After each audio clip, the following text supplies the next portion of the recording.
English didn't arrive until hundreds of years later. They were Celts. Britons were Celts. What was a Celt? Historians argue to this day over precise definitions, but one thing we do know, or we think we do, is that these people, these Britons, had a common language, Celtic. How do we know? Well, place names for a start. Celtic names were so well established that the Romans often simply Romanized them. And then there were the Druids.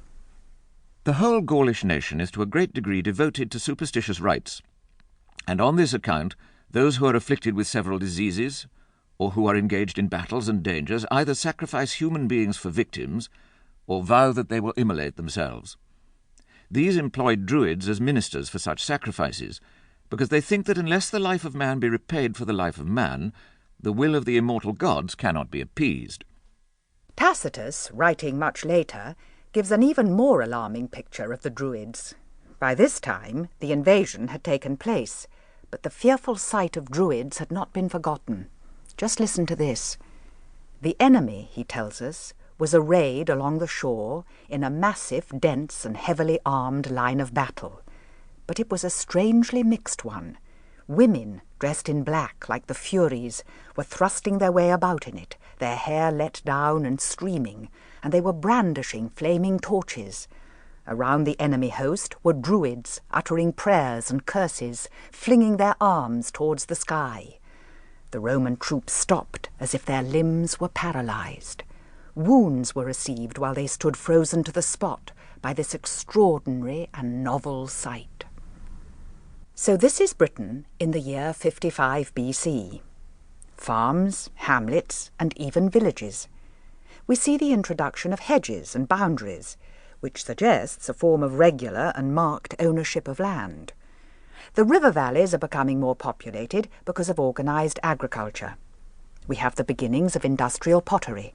We have a common language, and we have what we now call Gallo-Belgic coins, which suggests that Caesar was right when he said that the people in the lowland areas, broadly what we now call the south-east and Midlands, were infiltrated by those from the continent. And we have Gaius Julius Caesar, 45 years of age, proconsul of Gaul, watching for the right signs for the first Roman expedition to Britain.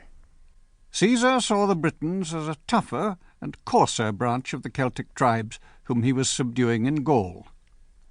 With an army of 10 legions, less than 50,000 soldiers, he was striving against a brave, warlike race which certainly comprised 500,000 fighting men.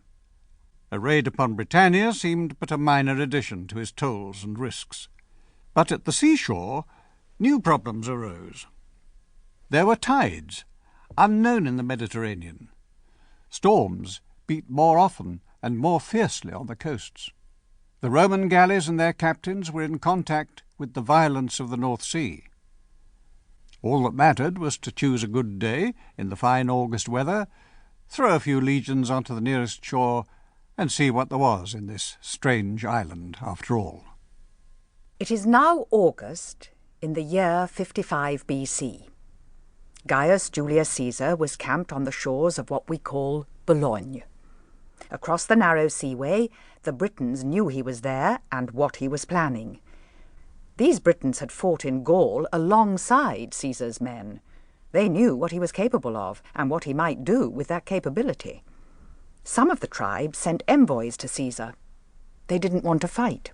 Also, many of the tribes are at war with each other, so there was much to gain from making peace with the Roman. But that was the future. For now, the moment is approaching to sail.